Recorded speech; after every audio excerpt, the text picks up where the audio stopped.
Good afternoon, and thank you all for coming. Can everybody hear me in the back okay? Very good. I'm going to talk about a book that I wrote recently, and I think it's up there on the screen. The book is called Heirs of the Founders, and I focus on the second generation of American political leaders, the generation that came after the Revolutionary War and the framing of the Constitution, and before the Civil War. And I thought about writing this book, though this book has its roots in a book that I wrote 20 years ago. And it's a book on Benjamin Franklin, who was of that first generation. And my book on Franklin, it's a biography on Benjamin Franklin, and it carries a story through Franklin's life, and up to the end of his life. He lived a long time. He was born in 1706, and he died in 1790 at the age of 84. And the book is called The First American. And the point of the title is to capture Franklin's journey from being an Englishman. He was born an English subject. He died an American citizen. So how did that happen? And I sort of wave my hands a little bit and make the argument that Franklin was the first to recognize that the American colonies needed to be independent. But I don't push that too hard, but he certainly was of that first generation of Americans. And the book closes as Franklin is leaving the Constitutional Convention of 1787. He had been 18 years in London, away from Philadelphia, before the Revolutionary War. He came home briefly, and then he was 8 years in Paris. So most of his, well, I'll call it mature life, after the age of about 60, was spent abroad in the service of his country. And he comes home, he realizes he's coming home to die. He has various maladies and ills of old age, but he has enough energy to participate in the Constitutional Convention of 1787, which was held in his home city of Philadelphia. And being the elder sort of citizen of Philadelphia, he was the ex officio host of the convention. So he participates in the convention. Now, the Constitutional Convention was unlike anything that can be done today short of the Mueller investigation, in the sense that in those days you could have a convention, you could have a constitutional convention that was held in secret. The conventioneers went into the assembly room, into Independence Hall, the State House, and they closed the doors so that for 3 months, nobody in Philadelphia, nobody in the rest of the country knew what they were doing. And they placed an embargo on people speaking after they got out. So Philadelphia citizens were wondering, what in the world is going on? And at the end of the convention, the delegates have all signed the Constitution, and they've agreed to refer it to the states for ratification. And Benjamin Franklin comes out in the closing session, and he's walking from the State House to his home on Market Street, and he is recognized by a woman one of his neighbors in Philadelphia.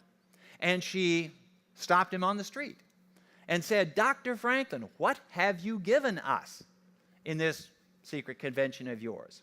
And he said, "A republic, madam, if you can keep it." So there was a summary in that one line, and these are literally the closing words of my book on Benjamin Franklin. And that is basically the setup for my book, The Heirs of the Founders. Because what Franklin was saying in those few words was, I and my generation have given you a republic. What's a republic? Well, it's an independent United States. When Franklin was born, Pennsylvania, Massachusetts, where he's born, Pennsylvania, where he lived most of his adult life, these were colonies of Great Britain, a far cry from being a republic. And so they had declared independence, they had defended independence, they had fought and won the Revolutionary War. And then, in the Constitutional Convention, they had given a new framework of government for this republic. So he said, what have you given us? A republic. But the last part, if you can keep it. This was the challenge. This was the challenge from the revolutionary generation, from the first generation, to their heirs. I tell the story through the lives of 3 individuals in particular. And these were 3 men who entered Congress as members of the House of Representatives right around 1810, just in time for the War of 1812. And they remained active in American public life sometimes, most of the time in Congress, sometimes in the House of Representatives. They all were elevated to the Senate by the end of their careers. Each one held an office in the executive branch. The three of them are Daniel Webster, who became the spokesman of the Northeast, of New England. He was born in New Hampshire and elected to the House of Representatives from New Hampshire. He was also a lawyer, an ambitious lawyer, and when he decided that his legal practice in New Hampshire wasn't as expansive and remunerative as he thought it ought to be, he moved to Boston. And so then he was reelected to Congress and eventually became one of Massachusetts' senators and sent to Washington. So that's Daniel Webster.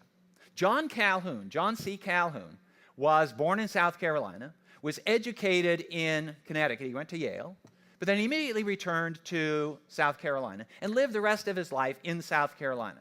John Calhoun became the spokesman for South Carolina and the spokesman for the South. And in that position, John Calhoun became the spokesman, even the arch apologist for the institution of slavery, of which more in just a moment. Henry Clay, the third member of the trio, was in some respects the most interesting member of the trio. He was born in Virginia, but he moved to Kentucky, which originally was the western province of Virginia, so he actually didn't have to leave the state. But he moved to what became Kentucky, and he settled down in Lexington. He showed an aptitude for politics that was on display very early. He was elected to the House of Representatives as a young man, and on his very first day in the House of Representatives, he was elected Speaker of the House of Representatives. Now imagine that today. Consider how hard Nancy Pelosi had to work to become Speaker of the House. Henry Clay on his very first day. And one of the themes, the lessons of my book is how different political life was in those days from what it is today. And some of it is reflected in this fact. There is no way anybody, any freshman or freshwoman member of the House could become Speaker of the House. It just wouldn't happen. It's something that could not have happened during the last 100 years or more.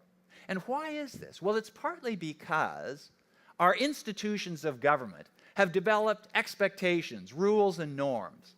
But when Henry Clay entered Congress, Congress wasn't even 20 years old.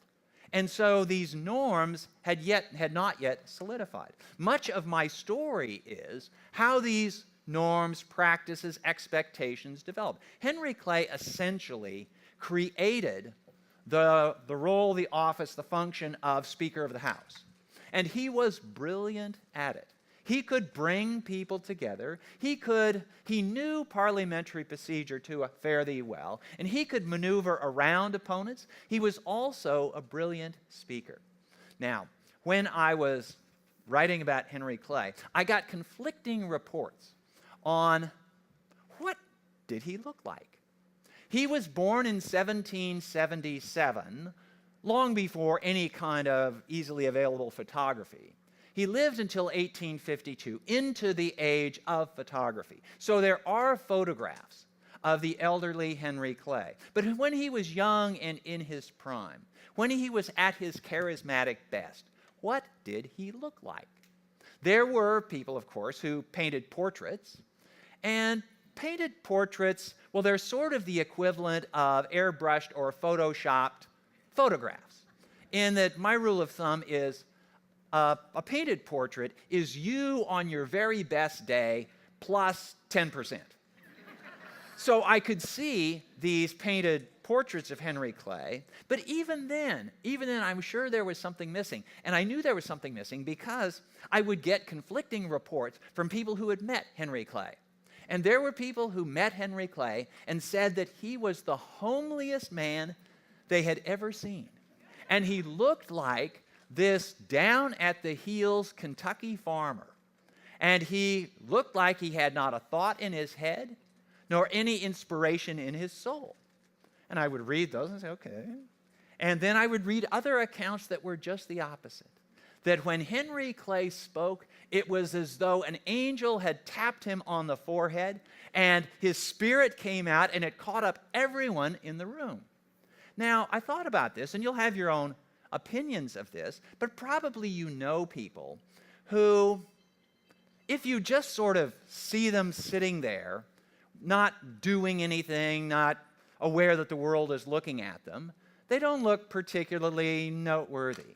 But when they get started, when they get going, I mean, this is sort of like people who are photogenic or telegenic or something. They don't necessarily, if you see them on the street, they don't look all that great, but you put them in front of a camera and the camera sort of captures them. So I concluded from this that Henry Clay really was one of those people who, when he came to life, he had this magnetic presence. He had this magnetic personality. Now, this is saying a lot about Henry Clay, that he was one of the most compelling, one of the most charismatic figures and speakers of his day, because the period that I write about, it spans from roughly, the core of my story is 1810 to 1850, with a little bit of prep work in the front and a little bit of denouement at the end. But it's this period, and this period was the golden age of American political oratory. This was an age when people would give speeches. Henry Clay would give speeches that would go on all of one day, into the second day. Sometimes he'd be tempted to go into a third day. And audience was listen just rapt. When word got out that Henry Clay was going to be speaking, everybody in Washington stopped whatever they were doing, and they tried to get a ticket so they could be in the galleries of the Senate, because they knew that they would be entertained. Political speech was a high form of entertainment in those days. They knew that they would be educated. The speeches of Henry Clay, and for that matter, John Calhoun and Daniel Webster, were the arena in which the Constitution was hammered into shape. It's tempting to think that the Constitution sprang fully formed from the forehead of James Hamilton and James Madison and Alexander Hamilton. And it sort of did. You can see the words that were there. But if you read the Constitution, you'll realize this is just the sparest outline. There is so much detail in the operation of the government that's left unsaid. And it was for people like Henry Clay and Daniel Webster and John Calhoun to thrash out what the Constitution meant. And they did it in speeches that were, as I say, the entertainment of the day, the public education of the day. They were in the enlightenment of the day. And those were political speeches that mattered in a fundamental sense that political speeches today don't matter. And I mean it in the following way. Political speeches today are not intended to change people's minds. Political speeches today are usually designed to just push the buttons of people who've already made decisions. It can either rally your base or it can annoy your opponents. But the idea that you would give a political speech that would actually cause minds to change, that's pretty foreign to the way our political system works. And especially speeches that are given on the floor of the Senate or the House of Representatives. Now, some of you may watch C-SPAN. Maybe you don't have anything better to do at a particular moment, and you will see that there are actually speeches that are given in the House of Representatives or in the Senate. But if that C-SPAN camera should ever accidentally get bumped, now they never deliberately pan to the side for the reason that I'm about to explain, but it ever gets bumped so that the camera turns away from the tight focus on the speaker, you realize there's nobody in the room. They are giving this just for the record. But in Clay's day, in Webster's day, and Calhoun's day, as I say, the Senate was jammed. In fact, the House of Representatives, which met at the other end of the Capitol normally, would formally suspend business so all of the members of the House could crowd into the Senate to listen to these speeches. And they were being spoken to in a way that was designed to persuade. It was very much like a lawyer making a case to a jury. And in fact, the parallel is quite close, because Henry Clay and Daniel Webster and John Calhoun were all lawyers before and while they were in political office. Daniel Webster was the foremost constitutional lawyer of his day. And Daniel Webster would speak before the Supreme Court. He was one of those hired guns who would deliver oral arguments before the Supreme Court. He would have nothing to do with the case before it arrived in Washington, but then he would prep himself, and then he would give this very stirring oral argument before the Supreme Court. Daniel Webster, I've said that Henry Clay was a good speaker. Daniel Webster was even better. There were people who thought the only way Daniel Webster could have acquired those skills of oratory and rhetoric, the ability to move people the way he did, he must have sold his soul to the devil. There's no other explanation. Daniel Webster could move even the most august justices of the Supreme Court. In the very important case of Dartmouth College versus Woodward, one that had to do with the sanctity of contracts and what the role of the federal government was in assuring the security of contracts, Daniel Webster gave this stirring peroration. And at the end of this, observers to the court could see that John Marshall, the sternest character in the first half century of American history, John Marshall was weeping. There was a tear falling from his eye. This was what Daniel Webster could do. And so Daniel Webster would go from giving an argument before the Supreme Court in the morning, and then he would run upstairs. In those days, the Supreme Court met in the basement of the Capitol. And he would run upstairs and then give a speech before the Senate for a much broader audience. So it was a time when political speeches mattered. That's one of the reasons I wrote the book, because I confess that I'm a sucker for a good political speech. And it's something that requires, I will be the first to admit that no, I'm not going to say it makes for a hard read. No, this book just reads like a novel.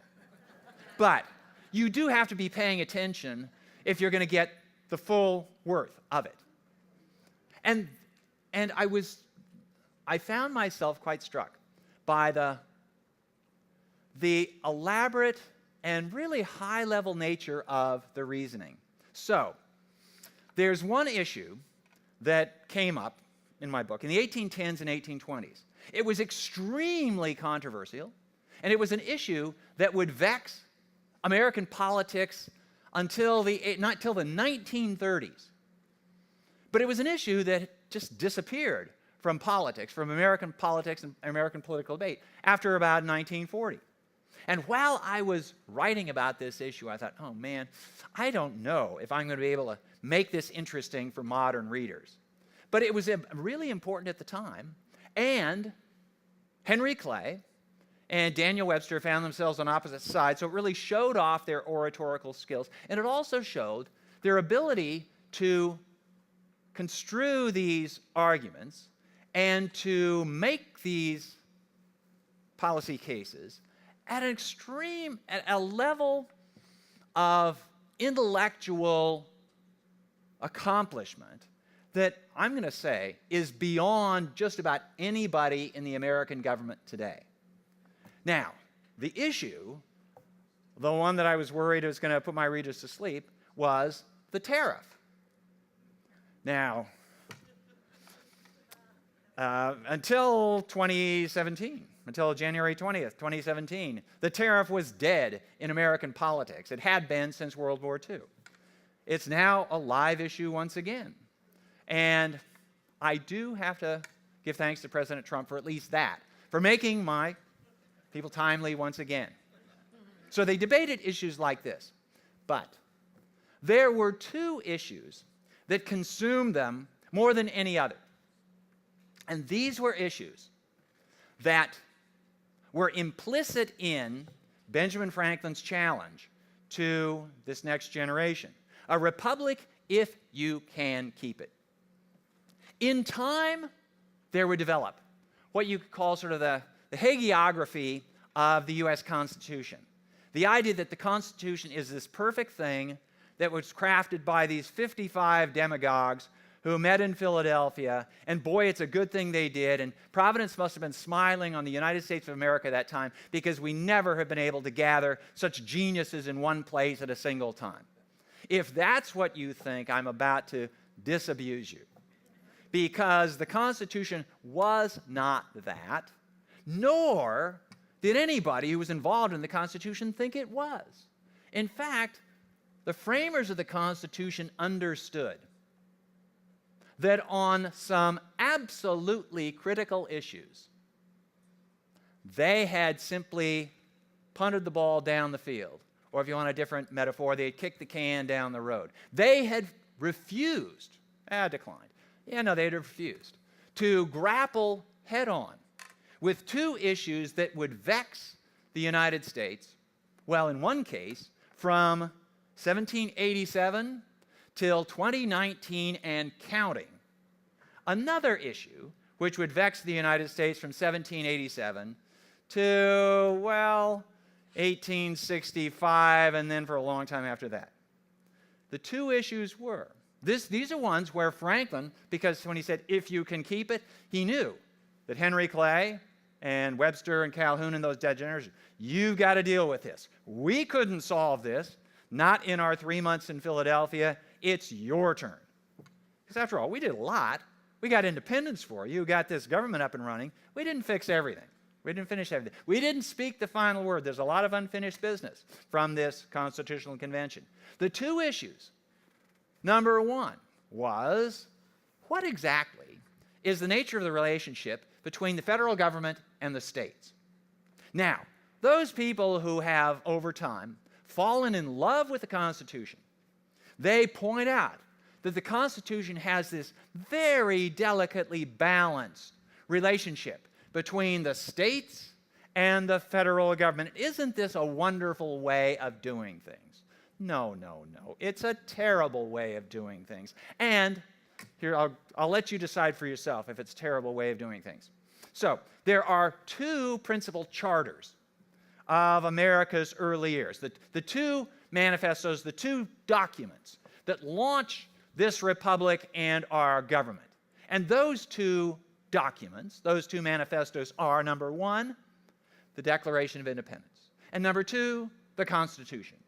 In fact, I usually carry around with me my pocket copy of the Constitution. And so I actually left it in my briefcase, so I can't whip it out for you right now. But there are all sorts of different groups that will give you free constitutions, sort of the way hotels used to give you free Bibles. And they always include the Declaration of Independence in front, because these are the two charters of American freedom. The Declaration of Independence has been borrowed, stolen, and plagiarized by scores of other countries since 1776. The arguments, even the wording of the Declaration of Independence shows up in the Declaration of Independence of dozens of other countries, to the point where in 1945, at the end of World War II, Ho Chi Minh, the communist leader of Vietnamese nationalists, was about to declare independence for Vietnam. And he called up some of his buddies that he'd been fighting with during the war from the OSS, the American Office of Strategic Services, and said, can you get me a copy of your of your declaration, this is critical, of your Declaration of Independence. And if you read the Vietnamese Declaration of Independence, you can see it is a direct descendant of the American Declaration of Independence. So the Declaration, boy, this caught on all over the world. How many countries have copied the American Constitution? Not one. The American Constitution is bizarre to most other countries. And why is this? Well, again, there's this after-the-fact rationalization. You can read it in the Federalist Papers. These are the argument in favor of ratification of the Constitution. That, oh yes, well, by design, we had there's this one level of the states and this other level of the federal government. No, no. The U.S. constitutional system is this jury-rigged compromise that was forced upon the framers in Philadelphia in 1787 because they actually effected a silent, extra-legal coup against the existing government. They said, we're all gathering in Philadelphia to amend the Articles of Confederation. But they had no desire to amend the Articles of Confederation. The first thing they did after they closed and locked the doors was to tear up the Articles of Confederation. We're starting anew. But they knew the only way they were going to get their work approved was to work through the states. So they couldn't diss on the states too much. But they did steal a lot of power from the states. So there was this new constitution that was creating a stronger federal government, but they had to work it through the states. So they had to act as though the states were still in charge. But not one of those people at the Constitutional Convention who wanted a stronger government thought the state should be in charge at all. So how did they deal with this? They fudged. In fact, they left silent. They didn't give an answer to the question. When push comes to shove, which level of government is sovereign? Which one gets to have the say? Is it the states or is it the federal government? And this was an issue that would vex American politics during the entire career of my three guys. And in fact, it is still with us today. So to bring one example, if the federal government has laws that outlaw marijuana and states pass laws that say marijuana is legal, what is a poor toker to do? Who are you going to get arrested? Is the state going to leave you alone? Is the federal government going to lock you up? And when the Affordable Care Act of 2010 extends Medicaid, these are grants given to the states. Can the states turn it down? If the federal government has a draconian policy on immigration, can states pass laws that forbid local law enforcement officials to support the mission of the federal immigration officials? And it goes to highways and federal education and voting rights. So if states in the South figure out ways of disfranchising various groups, can the federal government enforce that law? We still fight this one, and it's all because the framers in 1787 wouldn't bite the bullet and say, okay, when it comes down to a choice between one or the other, this is the one that goes first. Now, why didn't they? Because they were politicians. Because they knew they had to get this thing approved. And when Benjamin Franklin said a republic if you can keep it, that's what he was talking about. Franklin, just before, while he was still in the Constitutional Convention, said that I realize this Constitution is not perfect, but it's the best we can do under the circumstances. And practical politicians know that's all you can hope for, the best under the circumstances. Practical politicians never let the perfect be the enemy of the good. If you can make progress, that's great. And leave the remaining steps to somebody else. Don't think you can solve it all at once. That's the first problem. That's the abiding problem. That's the one that never goes away. To put it sort of in another way. So there is, at least I have this rule of thumb, maybe you do too. If something didn't exist today, would anybody bother to invent it? And you can apply this to all sorts of things, but if this federal system in the United States didn't exist today, if you're starting from a clean slate, you would come up with some kind of government that looked a lot like the governments of other countries. Anyway, so second vexatious issue, also one that was kicked down the road at Philadelphia. That was, well, in the terms that I've laid out for you, so the two founding charters of American freedom are the Declaration of Independence and the Constitution. Can you actually square these two? Because the fundamental principle of the Declaration of Independence is equality. Thomas Jefferson wrote the immortal sentence, all men are created equal. That's what the Declaration of Independence is all about. The Constitution enforces all sorts of inequalities, so that small states have greater representation in Congress than larger states. They have less representation in the House of Representatives, but they all get 2 senators, meaning that in some, Wyoming, people who live in Wyoming, have a much greater weight in decisions of the federal government than people living in California. This shows up in the Electoral College, so that Delaware, and every person in Delaware has a much greater say in determining who the President of the United States is going to be than people in California. And, well, on the item of the issue of inequality that is going to turn out to be the most difficult and explosive one, slavery. Can a country based on this promise that all men are created equal, and creating a republic, the essence of any republic, is that political power rests on the people. And it emanates from the people in one way or other. It's left kind of vague exactly how, but it rests on the people. Can that coexist? Can a republic coexist with the institution of slavery, which is about the acme of inequality in human affairs? So these two questions, can the federal government and the states get along? And can slavery exist in a republic? And that issue becomes even more pointed as the Republic of 1787 evolves into a democracy. Democracy differs, so they're republics. In a republic, political power somehow emanates from the people. In a democracy, political power is actually exercised by everybody. I exaggerate when I say everybody, but that's the basic principle. Ordinary people, not just the wealthy, not just the educated, not just the special people, but everybody gets a say in the governance of this country. And in fact, American democracy in that form is born, or maybe it evolves, during the period of Clay, Webster, and Calhoun, and they're all involved in trying to figure out what this means and what do we do about it.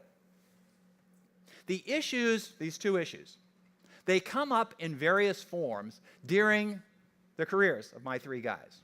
The question of what's the nature of the relationship between the feds and the states? Or to put it slightly differently, if the federal government oversteps its bounds, if it does something that the Constitution does not allow, who is to rein the federal government in? Is it the Supreme Court? Well, that's our answer today, but that wasn't the answer back then. The Supreme Court was an evolving institution. And the Supreme Court did rule on stuff during the lives of these three guys, but other branches of government often ignored what the Supreme Court said. The Supreme Court was understood then to be supreme in the federal court system, but a decision by the Supreme Court was not generally thought to bind the President of the United States, nor was it thought to bind Congress. They were independent branches of government for a reason and understood to be so. So who will rein in the federal government? And the question that was first put forward is, it's going to be the states that will rein in the federal government, because we do have these two systems. The issue first arose in the 1790s when the Congress, the federal Congress, passed a set of laws called the Alien and Sedition Acts that were blatantly, on their face, unconstitutional, violations of the First Amendment. And there was nobody in the Supreme Court, I mean, there was a Supreme Court, but the Supreme Court wasn't in the business of saying that law is unconstitutional. So what happened? Virginia and Kentucky passed laws saying those laws, the Alien and Sedition Acts, cannot be enforced in our states. The term was nullification for this, so the states could nullify acts of the federal government. Now, the Alien and Sedition Acts, that issue went away when the opponents, the other party, the Jeffersonian Republicans, took office, and the Alien and Sedition Acts were allowed to expire. That one went away. The issue came up again in the War of 1812, when New England was very concerned that this war, declared by the government of the United States, led by Henry Clay and John Calhoun, as members of the Jeffersonian Republican Party, they led the country to war over the opposition of New England. New England had an active and profitable trade with Old England. And you declare war against Britain, all of a sudden the trade goes poof. And New England said, we were not consulted. Our interests were not regarded. And you know what? We don't think this is a good war, and we're not sure we want to remain part of the United States. Because the logical next step beyond nullification, well, what do you do if you think that the federal government has overstepped its bound, and you pass a law saying that that injurious law cannot be enforced within the state? What if the federal government insists on enforcing it? What do you do then? You'll see in just a moment. But the person who is making the case for New England potentially to secede from the Union, now, you'll recognize I'm foreshadowing here, a part of the country, one part of the country, separating from the other part of the country. It was New England that threatened to leave first. And the issue was war powers. So those other parts of the country can drag us into this war. And who was the spokesman for this New England proto-separatist or secessionist movement? Daniel Webster. Daniel Webster would become, before the end of his career, the hero of the Union, the arch opponent of secessionism. One of the reasons I wrote about these three is that, well, since I started writing history, I cannot avoid writing in terms of the people who made history. I'm not good at writing about broad movements. I tend to focus on people who represent those movements, or people that I can sort of get a hold of, that I can form a picture of, whose voice I can hear through the years. And one of the reasons I chose these three was that they were acknowledged to be the greatest figures in American politics during their time. Now, when you hear me say that, you might ask, but wait a minute, you didn't say that any of them became president. No, they did not. Each of the three tried to become president. None succeeded. And if you said that about anybody in American political life today, even since the beginning of the 20th century, that somebody, Henry Clay, ran for president 3 times and failed, then the first line in his obituary, had he died in 1952 instead of 1852, would be 3-time loser for the presidency. Because we live in an age that really started about the beginning of the 20th century, in which American politics is dominated by the president and the presidency. In this period, the early 19th century, that was not so. Congress was the epicenter of American politics. If I had my pocket copy of the Constitution, or actually if you have yours, you can pull it out, and you'll see that Congress is described in Article 1 of the Constitution. The presidency is almost an afterthought. It gets the second article, much shorter, much less detail. The president's branch is called the executive branch. The idea is that it executes the will of Congress. Now, things would change in the 20th century, so that Henry Clay was probably the greatest political figure of his generation, despite never having made the presidency. And I'll say more about why he was considered so great. But these three guys, they thrash out these issues, and they find themselves, and one of the reasons I like three was, well, in their time, they were sometimes referred to as the Great Triumvirate. These were the three most important figures in Congress, especially in the Senate. And part of the reason for their importance was that they were charismatic and powerful figures in their own right, but they represented the 3 sections of the country. 3 sections, you might be asking yourself, I thought it was just north and south. No. In fact, it was originally north, south, and west. So Webster for the north, Calhoun for the south, Clay for the west. And so the 3 sections of the country are represented by these 3 men. And another appealing part for the author, for the writer of this tale, about 3 is, if you can hark back to your days in junior high or the equivalent, you'll remember that 3, maybe you don't have to go back that far, but 3 is an unstable number in relationships. With 2, okay, kind of, maybe it stays together, maybe it doesn't, but with 3, there's always a he likes me better than that one does, and 2 are on top and 1 is against, and so this is the story of these 3. They were always 2 against 1, but who the 2 were over what issue is shifted from time to time, and it's part of the story to see them shifting their positions politically. John Calhoun began his political life as a nationalist. Now, the term nationalism in the 19th century was different than the term nationalism today. Today, when you talk about nationalists, the nationalists behind Brexit, the nationalists who think, nationalists in the United States who want to keep foreigners out. Nationalism today is kind of a subtractive political phenomenon. Let's keep other people away. Let's focus on our group to the exclusion of other people. Nationalism in the 19th century was more of an additive movement. It was to put countries together. Italian nationalists in the 19th century, they put together the modern country of Italy. German nationalists, they put together the modern German Empire. And Henry Clay and John Calhoun as American nationalists, they wanted to build up the resources and the authority of the nation at the expense of the individual states. But anyway, so the 3 of them, they're shifting one and the other. The third case of a crisis where this business of where does federal authority lie, who will reign in the federal government, is over the tariff. And there was a tariff passed in 1828 that John Calhoun believed, and many people in the South believed, seriously compromised the interests of the South, Southern planters and Southern consumers. And it would pad the profits of Northern manufacturers and at the expense of the South. And John Calhoun led a movement to say that that tariff must be nullified, that South Carolina would refuse to allow that tariff to be enforced within its boundaries. And this almost broke the Union apart. Now notice when I'm talking about the Union falling apart, I've given you 3 crises so far, and not one of them has mentioned slavery. So it was freedom of speech, it was war powers, now it's a tariff. But by the 1840s, the big issue was slavery, and whether slavery is going to be governed by state laws, by federal laws, can it expand? What is the issue going to be? You'll know how the story ended. It ended with the Civil War. Well, actually it didn't end, but the next chapter was the Civil War. And why the Civil War? Why the Civil War when it occurred? I'm going to make an argument. I make an argument in the book, but I'll put it out to you. And that is, there was a Civil War because my 3 guys died.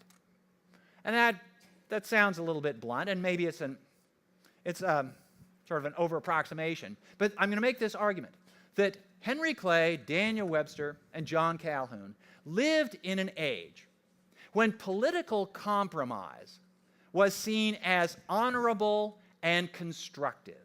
Henry Clay was known in his age as the great compromiser, and that was a high compliment. As a leader of Congress, any leader of Congress knows that if you're going to get stuff done, stuff that will last, you have to take account of the views of your opponents. You have to treat your opponents merely as your opponents, but they have a right, they're not your enemies, they have a right to their views, they have a right to a seat at the table. And anyone who has studied Congress, anyone who's practiced in Congress knows that those laws, those reforms that last are the ones that have bipartisan support.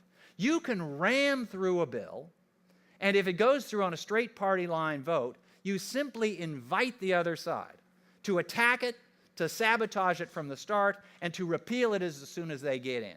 And just look at the Affordable Care Act of 2010, which was passed with straight line Democratic support and Republican opposition. And the Republicans campaigned out on it for the next, well, they're still against it. Anyway, what Henry Clay understood was, if you want to resolve the problems of the country, if you want to keep the republic, as Benjamin Franklin said his generation needed to do, you need to effect compromises. Henry Clay was something of a compromise himself, in that he was something that is hard for the modern 21st century mind to wrap its head around. He was a slave-holding emancipationist. He was opposed to the institution of slavery, even though he owned slaves. Now, I try to explain this to my students. My students, bless their hearts, being 18 and 19-year-olds, they are idealistic for the most part, and they think, okay, well, if he's against slavery, why didn't he free his slaves? And he thought about that, and he was tempted to do so. Eventually, he did free his slaves in his will.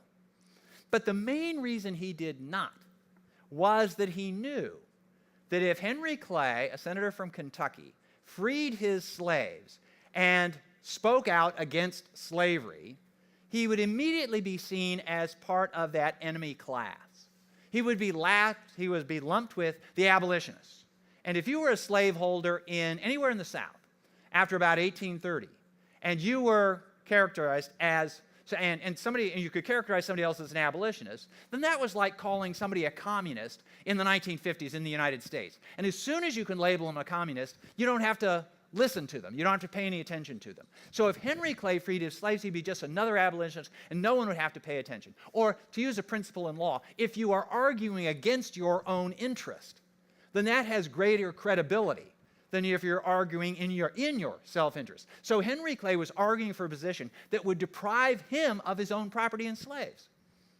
And Henry Clay believed, that anything that could move the Republic forward, that could hold the Republic together, would be a step toward finally eliminating slavery. Now, when I talk to people about this book, and I talk about Henry Clay as the great compromiser, and how I'll perfectly be happy to say he deserves credit for the compromise that's held the Union together up until 1850.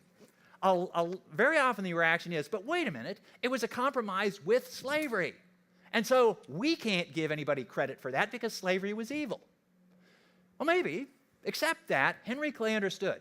if you're going to be a practical person, if you're going to make effective progress in life, you have to decide, do I want to be right or do I want to be effective?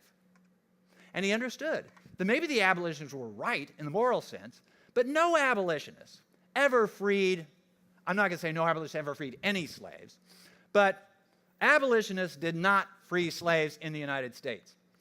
It was left to an anti-abolitionist, Abraham Lincoln, who modeled himself in his career after Henry Clay to free the slaves.